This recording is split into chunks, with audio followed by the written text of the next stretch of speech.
And I'm thank you for coming, being part of this effort. As you know, the LGBTQ community is a very important part of this district and of the city of New York. And we celebrate Stonewall today, right? The uprising in Stonewall. I remember that as a young New Yorker, you know, a few years after we got, I believe it was 1968, when the uprising occurred.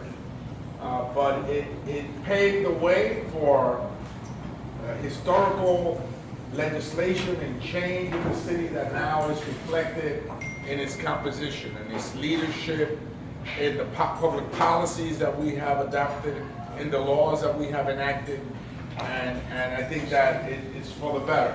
But the fight is not over, right? We're still fighting nationally, we're still fighting at the Supreme Court level and in the courts. We're still fighting there to ensure that everybody has the right to love who they want. First, it's as simple as that, right? And that the rights and privileges of any citizen should not be curtailed or denied because of who you love. It should be available to everybody. And that's the strength of this nation. And so we celebrate this every year. I hope you like this place. We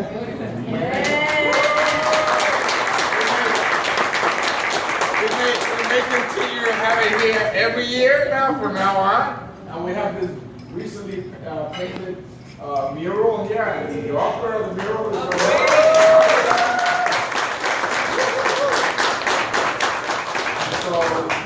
I didn't know that they had the New York blooper up there. You have to bring it to my attention.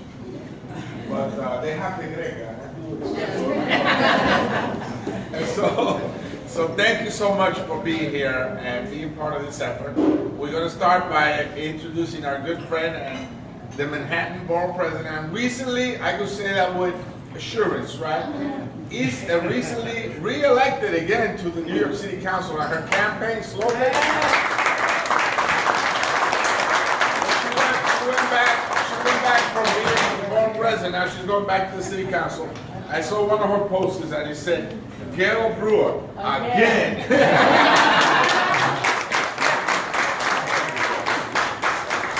Thank you very much, Congressman, and congratulations to all the winners. I assume you never know. Nice to see you. Oh my God.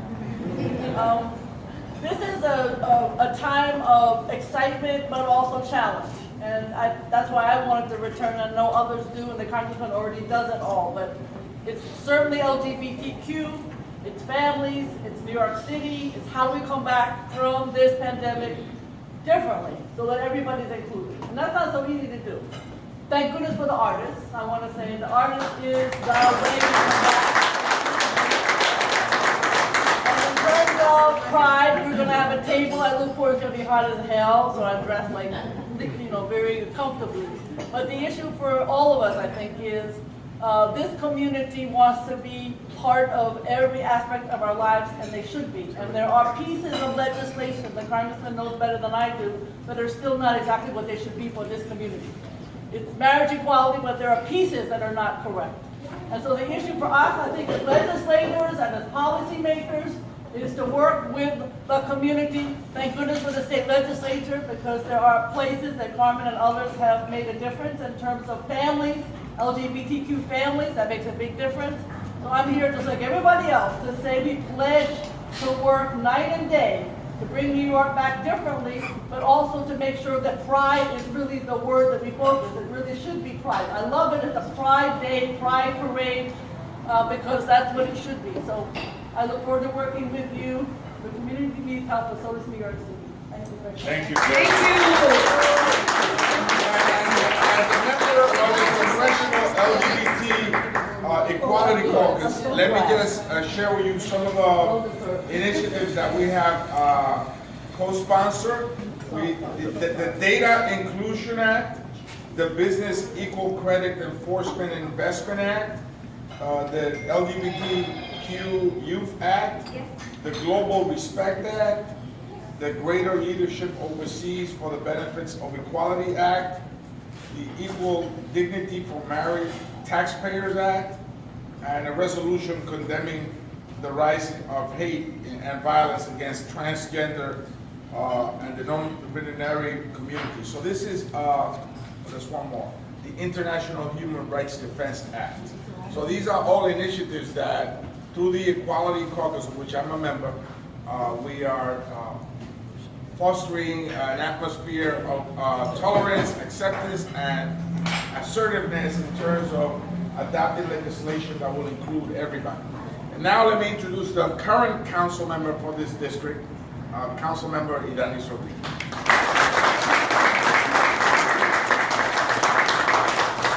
It's a great day, as it is a day of every day to celebrate, the brothers and sisters from the LGBTQ community. As a father or true daughter, that's only raising that in way, knowing that there's only one Lord. And I can say for everyone from that on the LGBTQ community, it doesn't matter if you live in Linwood or if you live in New York City. If you want to measure how we, from the congressional to the state to the council, being supporting and empowering the fight, just look at all the bills. That's the only way, that's the best way. Because I know that sometimes that conversation about who are our friends, are those friends taking our fight? As also we know that we can count with the LGBTQ community too for our fight. Because that's what we got to see.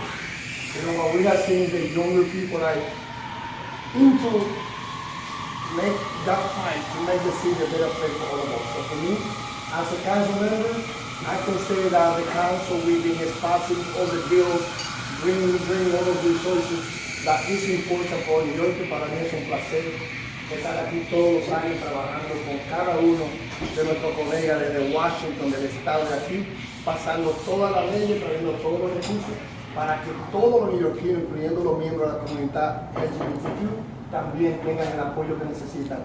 So let's celebrate together. Thank you. Thank you. Now, I also want to acknowledge the presence of 3 judges that are here. Judge Shah Ali, who's here with us today.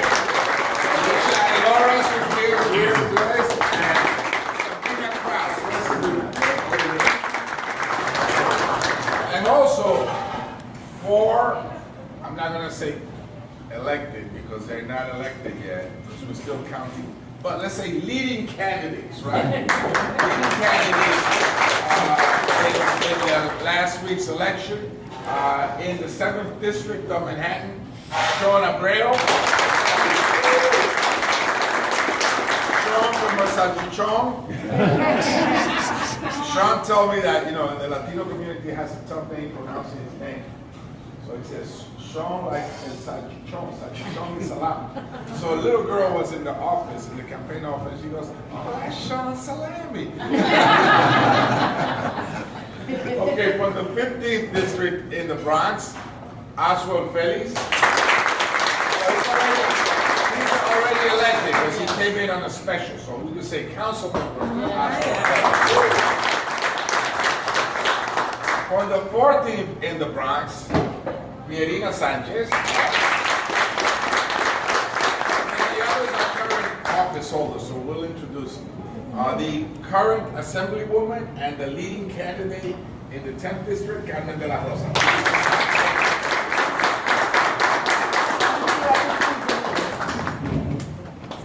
All right. And Bocaditos for giving us this wonderful breakfast. Let's give them a hand.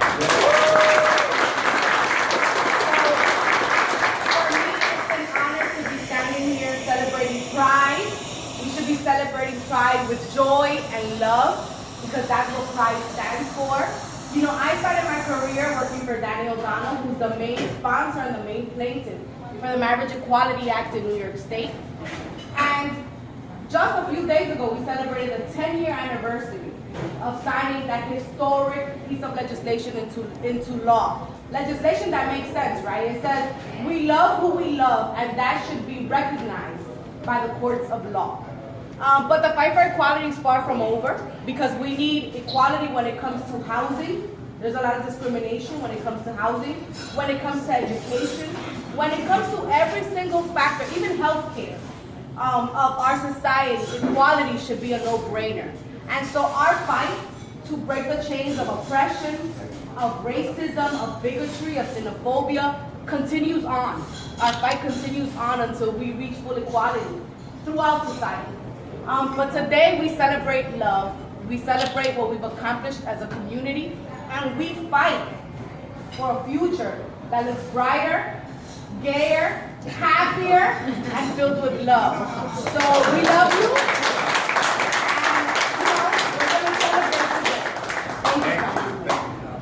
And now the current council member for the 7th district and the leading candidate for Manhattan Borough President, Margaret Villa.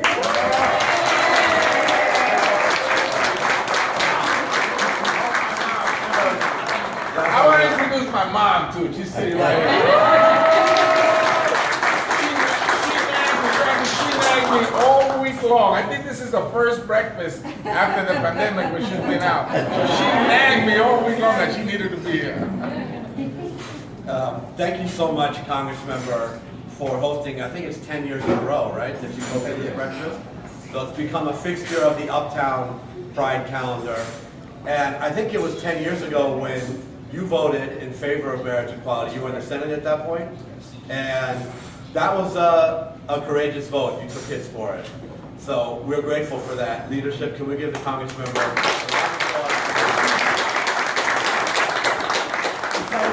Well, that's great to hear. It's a real blow that yet again this year we can't do most Pride events in person, second year in a row. But I'm really honored that we have with us some important LGBTQ leaders, including Carmen Neely from Harvard Pride. We did a wonderful virtual event this year, and the steel is up on the new center in Harlem. Can't wait to be there for the ribbon cutting. And I know that Borough President Gail Brewer has been huge in that project. So thank you, Gail. Thank you. Thank you very much. And a mi hermano Elvin Garcia, que vino de Bronx, thank you.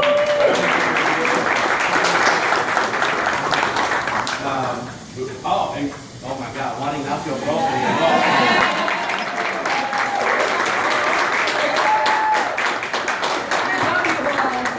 Con todo escándalo, Juan. And Richard Allman is here too. Another one of my brothers in the struggle, Uptown and progressive activism. Really appreciate you. Pride is a month where we celebrate all the gains that we've made on behalf of equality, but we also don't shy away of the real challenges that remain.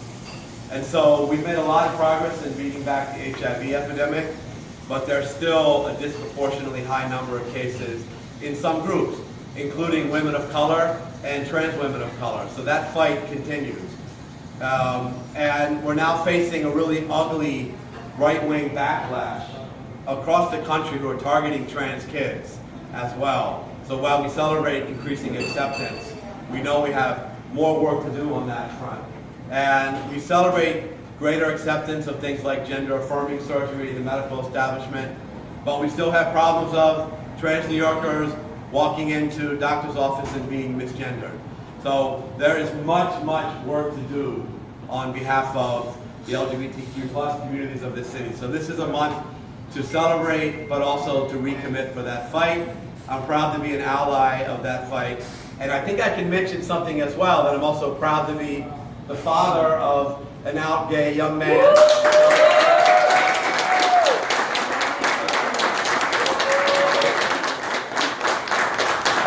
have a lot of skin in the game, so thank you all. Happy Pride Month. Thank you. And now let's welcome, she is a local resident of Inwood, and I'm sure you run into her either in the Green Market or in Inwood Hill Park. And she was the president of the United Federation of Teachers, right, for New York City for many years and did tremendous work there. But now she's the head of the American Federation of Teachers.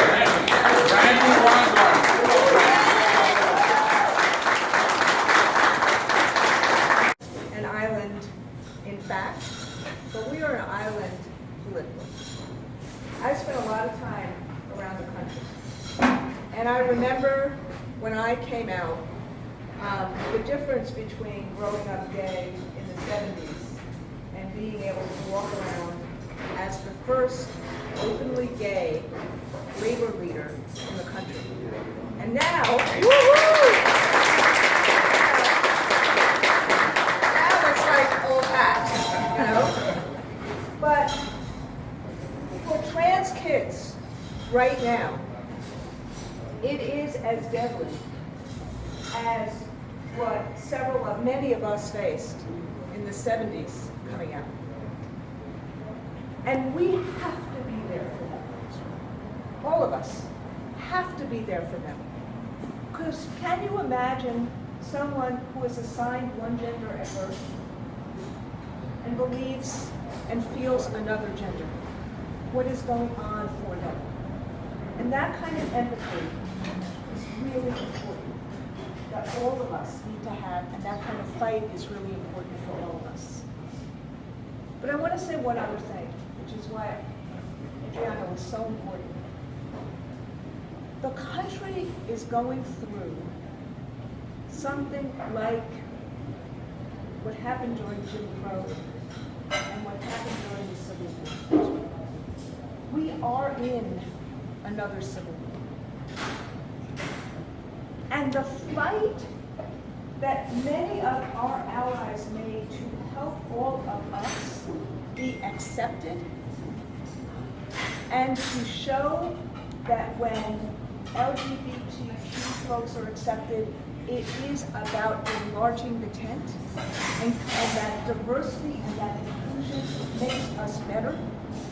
That is the fight we have to have right now around the country, because what has happened in the last 2 years is that this kind of white rage that we see, I'm so glad that Mark Milley, the chairman of the Chiefs of Staff, said this. We not only have to understand it, but we have to fight it and show that inclusion and diversity is the path to a better America.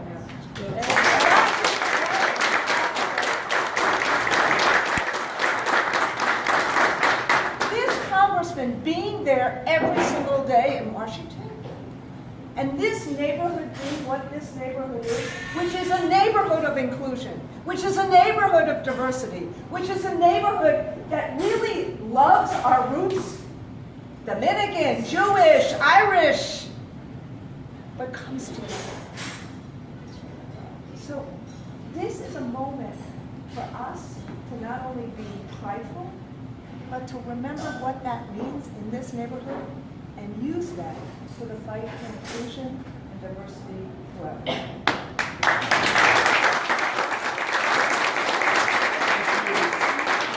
Thank you, Randy. She is a leader for inclusion, and as she well said, you may not think that it applies to you, but believe me, they'll come for you at night.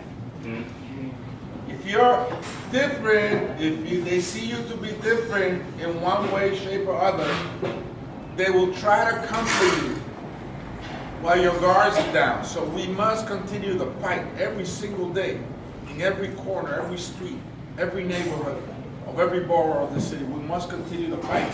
And across the country, really, the fight is national. It's national.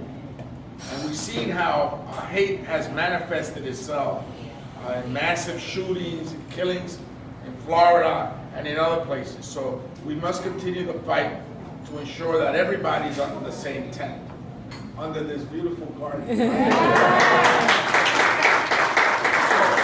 I'll leave it at that. I'll leave it at that because I know that you have other plans for today, and we want to make sure that my staff is giving me some sign. I would like her to speak. Oh. Say a couple of words for Harlem. Let's get it from Harlem. First of all, I would like to thank Congressman Espaillat for the invitation to be here. This is actually my first time, and usually Harlem Pride, as you all may know, is a large event. In 2019, we had 20,000 people on 12th Avenue, and we are just tuckered out and don't usually go to the march every year.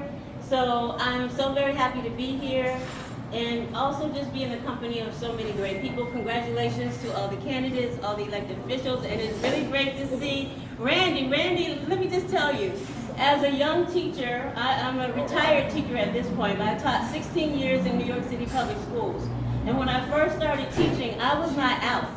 I started in elementary school right here at this building in 2003. And so I was really worried. It was middle school. I didn't know how parents might take it. You never know how students may feel. And then Harlem Pride happened, and I happened to have been on the news. And I thought, you know what, I'm gonna be okay because the head of the UFT is Randy Weinberg. It's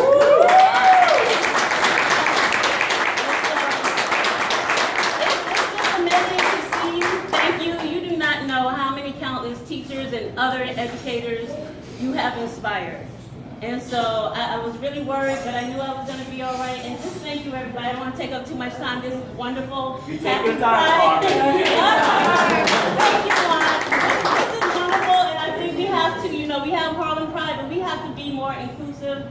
Uptown Pride, we need to talk. We need to talk and see how we can make that happen because we should have an event that's very much more inclusive. Thank you. Let's bring in Juan because I don't let Juan say a couple of words. You'll never forgive me. What do you mean? Juan was my former student in City College. Yep. I gave him a B plus, and he just never forgave me for that. No, I always say the story that, first of all, good morning, good afternoon to everyone. I love your artwork. This is the man who did this. I love it. Good job. Gail, Randy, Your Honor, the judge, Your Honor, the other judge. I'm very happy to be here. Another judge. So don't do anything. We have a lot of judges here. But I always remember being in class with a congressman who was an adjunct professor at City College, teaching a class called New York Politics. And that was the year that the first marriage bill came out that failed. And I remember getting into a conversation with him in class, and the congressman was saying, no, well, we need to go for full marriage. And I said in class, well, why don't we settle for civil unions, right? Me being smart and cute, and getting to know the world. And the congressman said, no, if we're gonna do it, we have to go all the way. Because people need to be recognized for their humanity. And the state of New York cannot discriminate against certain of its citizens. That was him. I'm the cute LGBT kid saying no, we need to go with civil unions so we could get something. B plus. That's where the B plus came from, because I argued with him. And then I would run. That should have gotten you an A plus. And right? Thank you, Randy. I'm going to register to college. And then, from there, I interned in his office under an AD. An AD was my first boss and has continued to be my boss. I got a call this morning saying how late I was already. But quite frankly, I do remember when marriage finally passed. It was a holiday weekend that year, and the congressman was state senator at that point, got protested outside of his office by certain people in the Dominican community who thought that it was an aberration that the congressman, a Dominican man, was standing behind marriage equality. And that's what the idea for this breakfast. It was the counter to that. It was saying, no, that's not who we are. We are an inclusive community, to Randy's point. We're an inclusive community where the beauty, the power is a diversity, right? And that's what Adriano Espaillat has always stood by, has always stood up for me, right? That's always been that person that despite the naysayers, despite what we say in the streets, despite the haters, always stands up for us and is always on the right side of history. Always. That has always been my experience with Adriano Espaillat, and I'm very happy to call you a mentor. Carmen was very shy.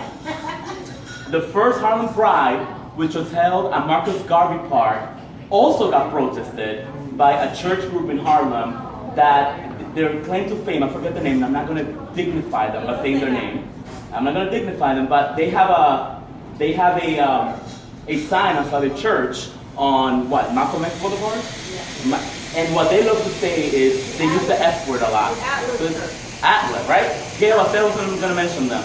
But they will say stuff like, the faggots and the gentrifiers, one and the same, right? That's the people who made it their project to protest us that year. And against that bigotry, against that, Carmen and the rest of Harlem Pride stood proud and stood the ground and had an amazing, amazing event at Marcus Garvey Park, that first Harlem Pride. Remember that? Yes, I remember. And then, came. I was there. And then I think Elvin was there as well. Elvin was there. We were like And a trio. the trio. And fast forward to 12th Avenue 2 years ago, it was amazing. It was people from all over New York City. The whole of city government was there representing. So progress is possible when we stick together, when we respect one another, when we know that sometimes I disagree with this man all the time, respectfully. That's why I got a B+ and an A. But I adore him, I admire him, and I thank him for all he has done for our community, writ large. Well, you know, to tell you the truth, I forgot about the protest, totally. But we're still having the breakfast, right? Thank you. Enjoy the rest of your day.